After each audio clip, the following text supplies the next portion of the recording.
So we're going to continue on our happiness journey this morning.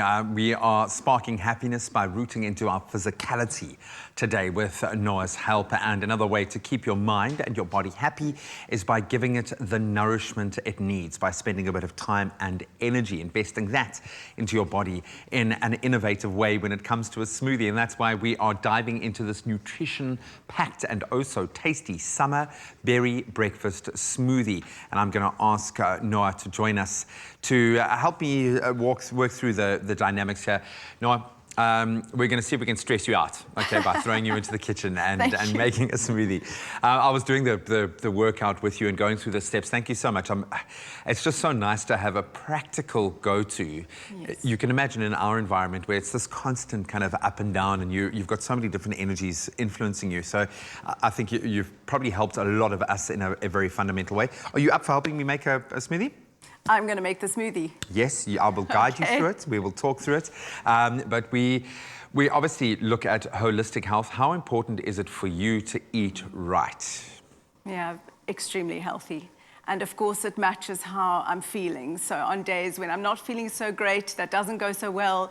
And when I am feeling better or when I invest in my health, that really does make a big difference. I think we all emotionally eat. So what I'm going to ask you to do, we've got some very healthy ingredients here. If you can pop them into our dish, we've got obviously our fresh selection of berries, very rich in antioxidants.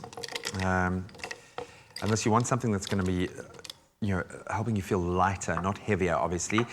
We've got some yogurts, and that you can use your preference. Obviously, some healthy bacteria is going into the gut, and obviously your emotional health does kind of stem from the gut. And then we have got some oats going in there as well.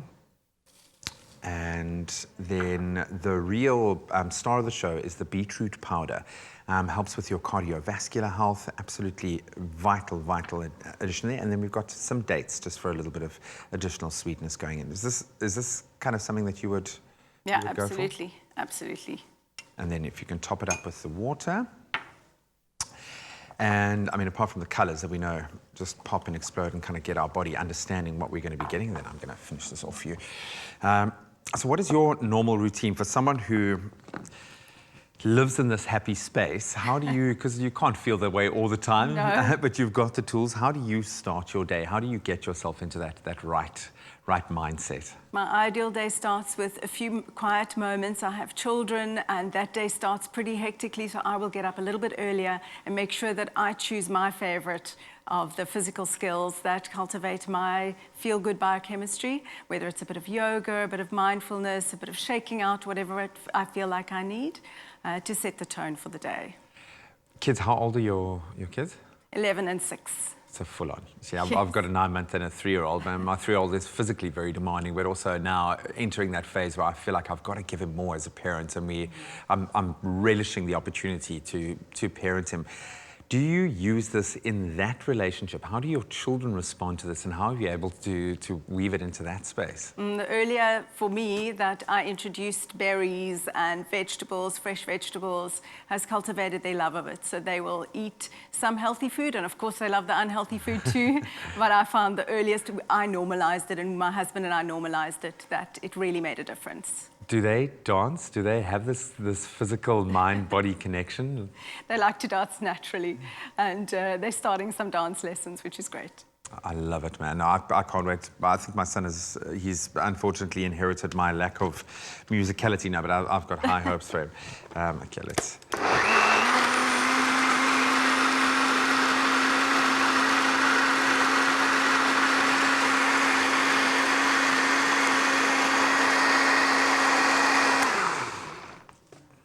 Go. Well, hopefully this in some way repays what you've given all of us this morning, which has been a breath of fresh air. So if I could ask you, for someone who is maybe struggling with that mind-body connection, what would your last piece of advice be? Focus on your heart. Try and be a little bit kinder and gentler towards yourself.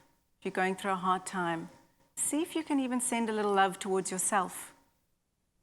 And maybe share love outwards to others who are going through challenges. That can also help you to feel stronger in yourself. I'm going to share a little bit of love with you. Thank you very much. You've been absolutely amazing. I mean, there's enough judgment in the world already. Exactly. You know, let's stop judging ourselves. Thank you so much for bringing us a practical approach to connecting with our bodies. I love the idea of spreading more love in the world. That's what our show is all about, as Ralph said. So thank you for being a part of that. Thank you for having me. And I hope you have the most amazing day. Cheers. And cheers to you. Hopefully you are feeling better already as well.